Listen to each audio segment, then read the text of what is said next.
zia shia chuan chuan ka luang liam ta hiala min mel no ka laya atuk ta piana tin pathian hia ka au ta ka ngai hi ka don ve thina lom kan hu na ta khule zole me ba te polo shang in o chin ro ta zo pa mi pat san pon mo pui le wa pon me le ta ka rin nom tat ta lo ma le in kal san nai lo in hau pa ma ngai o in din ta la poi moi tan tu ka sai da mi dang ngai ngai lo nu le pa da min hau pa ma tin ka ti ya tu la fa ten du lo mi ka al ta china tien tien tien kan ti nga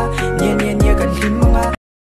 kumna an ka khang lo liama ma se tu na min liama iliam ta kanat tu ria dol no kan iliam ta iliam nia iliam lunga isiam ser nung nia dam ni reng nei to long ma se long zo ke hafin pa ta e ngai to long che mong ai na der fanga na na to zong te to da na tim ta e mong tra le liam ro le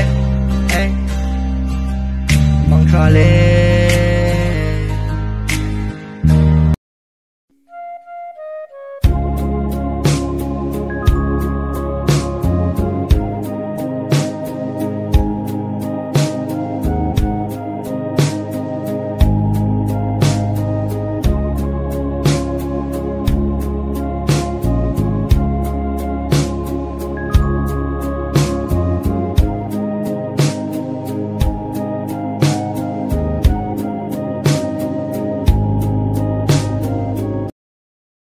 Thengel kan du te hi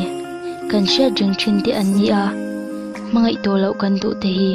kan mangai ber ti an ni chin ne ta kamin siam tu te hi min ti dam le tura kan du ti an ni fo pok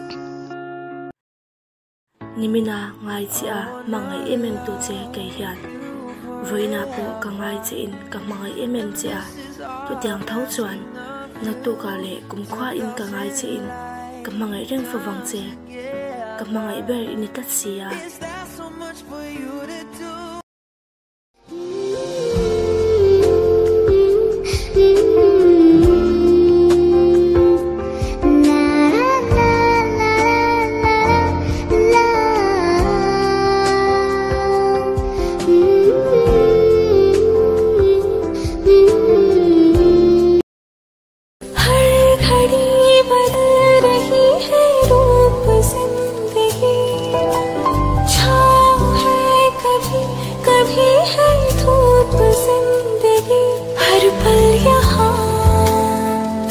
जी भर जियो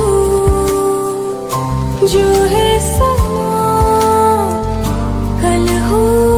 ना हो